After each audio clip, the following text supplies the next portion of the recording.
Good evening, I'm Ebony Brandon. Today is Friday, 2nd February 2018. This is the SKN News Now Evening Edition. In the headlines tonight, nationally, Dr. Terence Drew says the healthcare sector needs rebranding.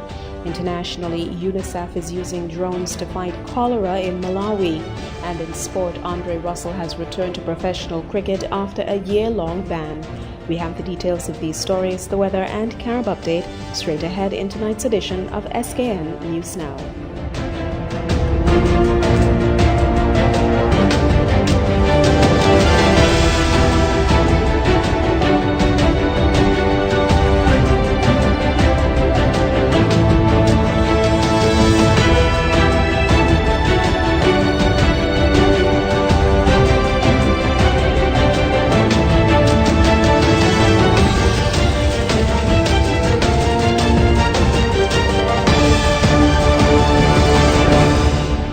Although healthcare in the Federation has taken great leaps forward, there is no question that there is still much to be done. And with high costs of medical care and treatment, especially for persons without medical insurance, and complaints from both patients and medical staff about conditions at healthcare facilities, the urgency to correct the underlying problems is even greater. With these issues in mind, Dr. Terence Drew has given a clear outline of some of the immediate measures a new St. Kitts Nevis Labour Party government will take to address them. On Wednesday at the SKNLP monthly press conference, Drew said what ultimately is required is a complete rebranding of healthcare services in the country and a new and cooperative approach to dealing with the sector. We understand that the human resource is the most fundamental and important aspect of the healthcare sector. The nurses, the auxiliary workers, the doctors, all those who work in health would be treated with respect.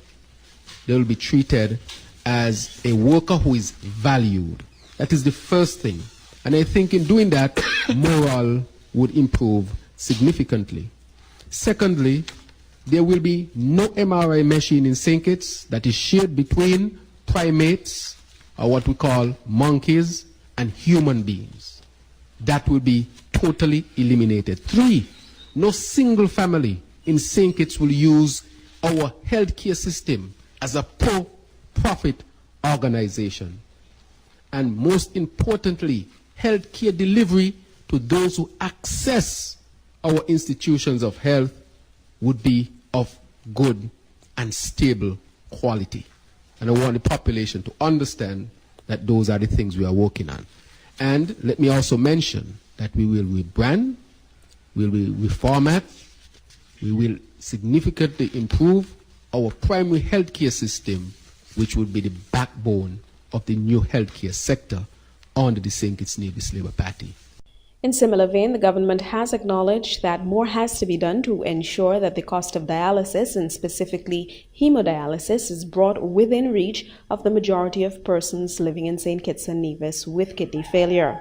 While it is the government's policy that no one in need of medical treatment will be turned away over their inability to pay, in the case of dialysis treatments, which are very costly, up to as much as more than $800 per session, persons are now offered a payment plan to cover costs.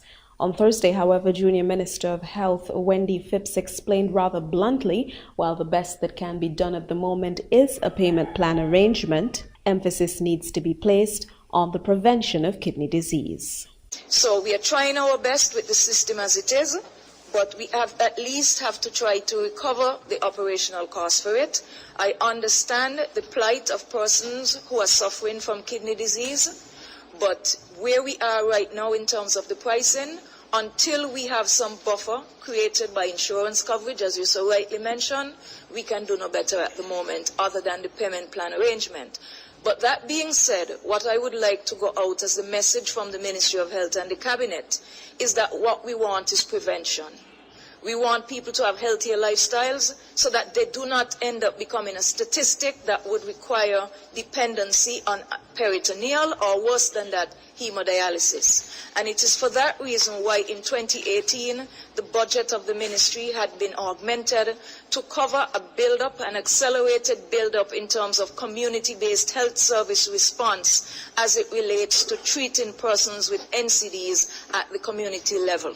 We would much rather prevent those types of illnesses or control them at the health center level than for them to end up reaching the hospital, being reliant on the dialysis, whether hemo or peritoneal, or worse than that, especially if you have other complications like diabetes that results in limb amputation. Because if it's in the prime of your life, it also means the productivity has been cut, your income earning ability has been affected, and the socioeconomic status of you and your family will likewise be affected. Confronted with the hardships faced by the scores of people in the Federation who are either directly or indirectly dealing with complications of kidney disease, Finance Minister Dr. Timothy Harris gave an impromptu commitment to ensure that resources are found this year to ease the burden. And we therefore will attempt to mobilize, and I shall direct the Ministry of Finance to begin to look at ways in which we, in the context of the budget already determined, can find some additional resources to bring some relief. Meanwhile, Honorable Congress Maynard says a preliminary report into the fire which destroyed a part of his constituency office suggests the cause was electrical. An early morning fire on 27th November last year tore through the eastern part of Maynard's West Bastille constituency office. Upon assessment at that time, the part of the building used as a meeting hall was determined to have taken the brunt of the damage. Most of the contents in that part of the office were also destroyed. The fire was thought to be suspicious at the time, as at least one other fire was reported in the area, and also because Honorable Marcella Liburt's office was torched on the night of the election in 2015. Fortunately, says Maynard, in this case, there appears to be no indication that arson played a role. From the fire department, their report suggests, and I'll just read a section of it in their conclusion. Investigations are ongoing. However, this fire, like many other fires with similar pattern, showed the same signs of that of an electrical nature. And so the fire department at this point believes that the fire was of an electrical nature.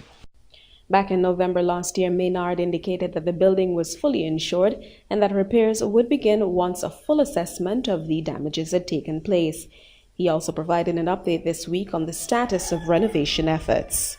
With respect to the renovation of the property, we have had discussions, or proposal rather, from the insurance company. There were some changes that needed to be done. I believe that those changes are now complete, and we are just waiting on the final go-ahead from the insurance company to continue or to start with the renovation process. I know the constituents in my area are anxious to get back full utilization of the office. We continue to use it in the administrative part. We had our meetings there last night, but to accommodate large gatherings in the hall, that is not possible at this moment. In other developments, the long-awaited commissioning of the traffic lights in Bastille are now set to take place on February 12th. This is according to Minister of Public Infrastructure and Transportation, Honorable Ian Libert. Last year, the minister indicated that the lights would have gone into operation on 18th December. For several reasons, which were later said to include problems with shipping logistics and operational issues with an integral piece of equipment, the $600,000 lights were not commissioned. The minister says with testing now complete, all is in place for the lights finally to come on stream.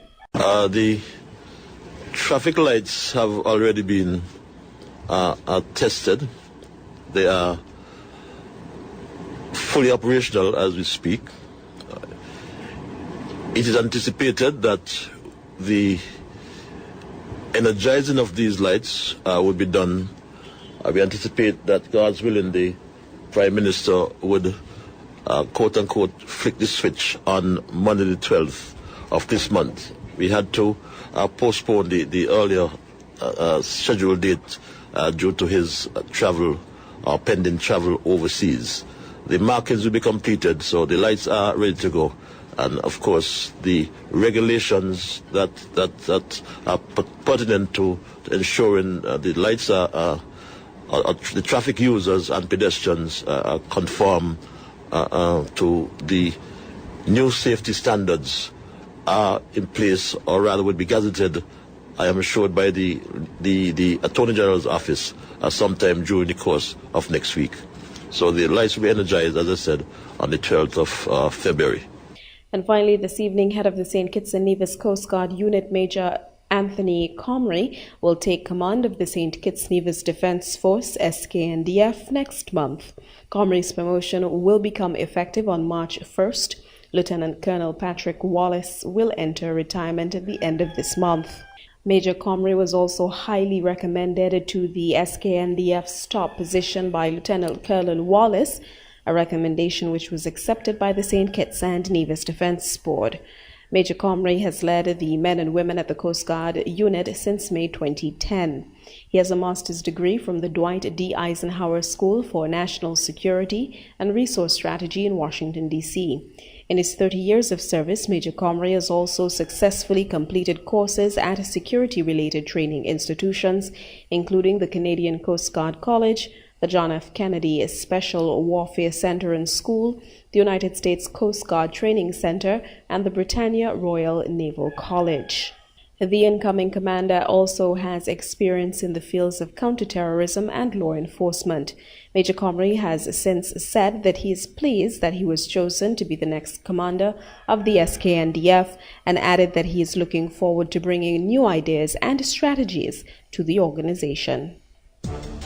Stay with us. Still straight ahead in tonight's news presentation: international developments, sport, and weather.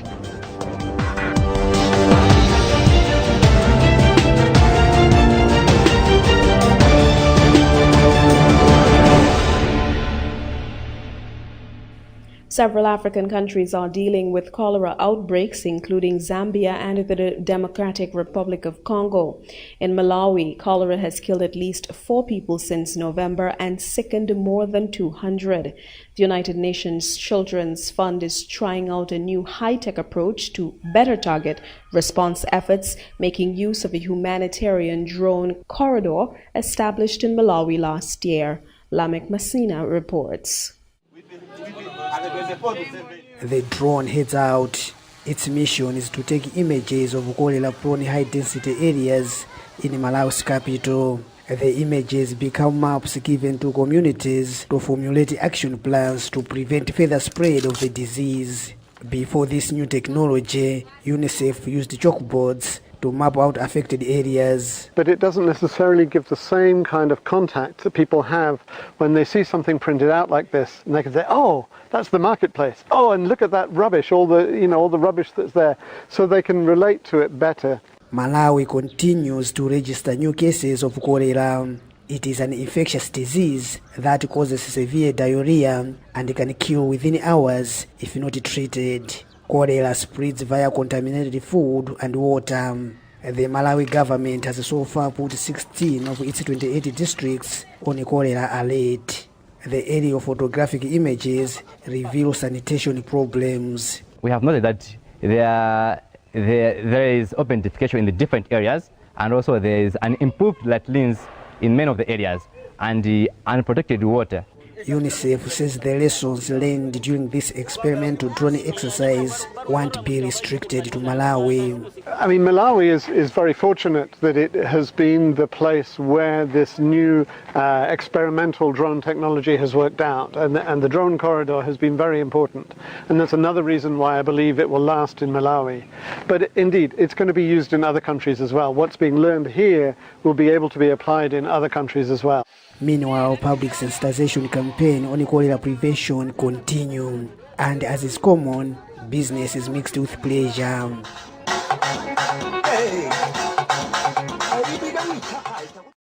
The man who drove his van into a crowd outside a London mosque last year has been convicted of murder. One person was killed when Darren Osborne rammed his van into worshippers who were leaving Ramadan prayers in Finsbury Park. Barnaby Phillips reports from London. Darren Osborne in a pub in Wales days before the attack. The police call him hate-filled, with a history of violence, drug and alcohol abuse. In the pub, he wrote a letter which was found in the van he used for the attack.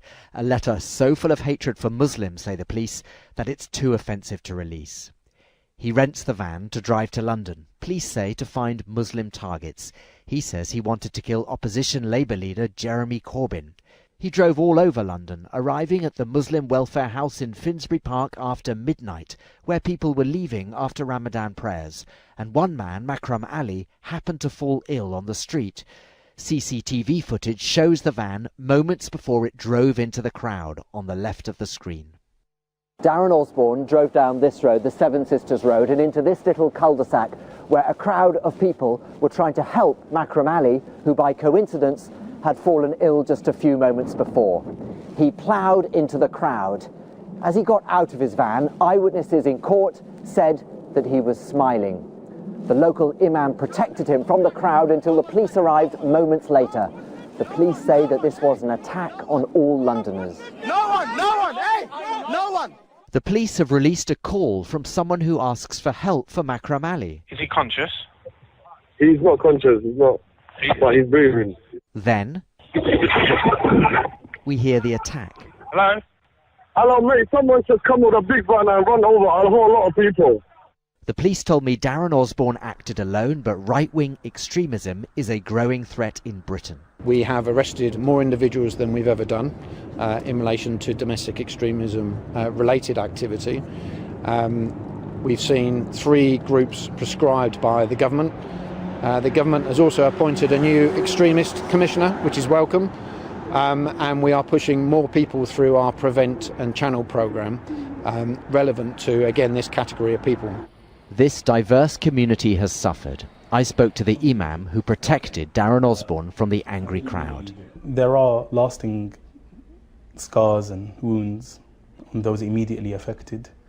And then there is a lasting fear and concern in the air that what's to say that van or that car coming, speeding in our direction, isn't the next Darren Osborne.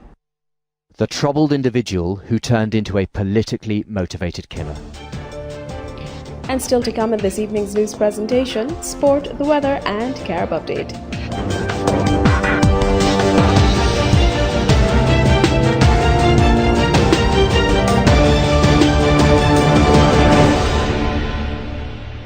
And now we have a look at cricket news this evening, where West Indies all-rounder Andre Russell played his first competitive cricket match in a year when he represented Jamaica in the regional Super 50 West Indies domestic 50-over competition against the Leeward Islands today in Antigua. Russell is now free to play cricket again, having served a year-long ban for violating the whereabouts clause under the World Anti-Doping Agency Code. An independent tribunal in Jamaica found Russell guilty of the charge and banned him from playing any cricket between January 31st last year and January 30th this year. A 3-member tribunal comprising Hugh Faulkner, Dr. Marjorie Vassell and Dixith Palmer, a former Jamaican cricketer, found Russell guilty of being negligent in filing his whereabouts on 3 separate occasions within a 12-month period in 2015. Under the WADA rules, that amounts to a failed dope test. Russell is one of the most sought-after players in T20 leagues around the world. Recently, along with his West Indies teammate Sunil Narine, Russell was one of 2 players retained by the Calcutta Knight Riders before the IPL auction. Knight Riders has paid Russell approximately $1.33 million for the retention. At present, Russell's focus would be to test his physical as well as match fitness in the Super 50 tournament in the West Indies. Out of the 8 matches Jamaica play, Russell is expected to play most, if not all, before he departs for the Pakistan Super League, or PSL, which starts in Dubai on February 22nd. Russell is part of Islamabad United, the inaugural title winners in 2016. As he prepared for his return to Cricket West Indies announced last week that Russell was one of the 4 players that had decided to skip the upcoming World Cup qualifiers, which run parallel to the PSL.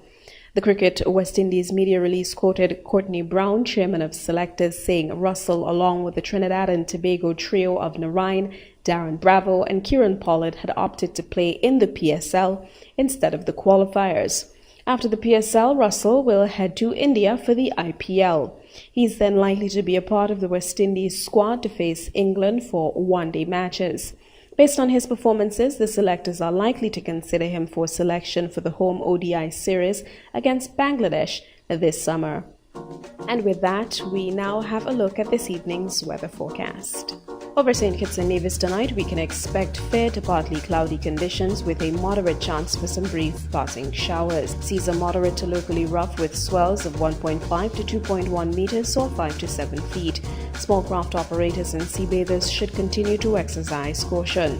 Winds are northeasterly to east-northeasterly at 9 to 17 miles per hour with higher gusts over open waters. The sea level pressure is 1016.2 millibars or 30.01 inches. The sun will rise tomorrow at 6:42 a.m. That look at the weather brings us to the end of this evening's news presentation. As always, a recap of today's top stories. Nationally, Dr. Terence Drew says the health sector needs rebranding.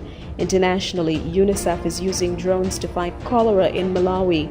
And in sport, Andre Russell has returned to professional cricket after a year-long ban. I've been your presenter this evening, Ebony Brandon, and thank you so much for tuning in. Stay with us, still straight ahead, Carib Update, followed by DJ Yardi.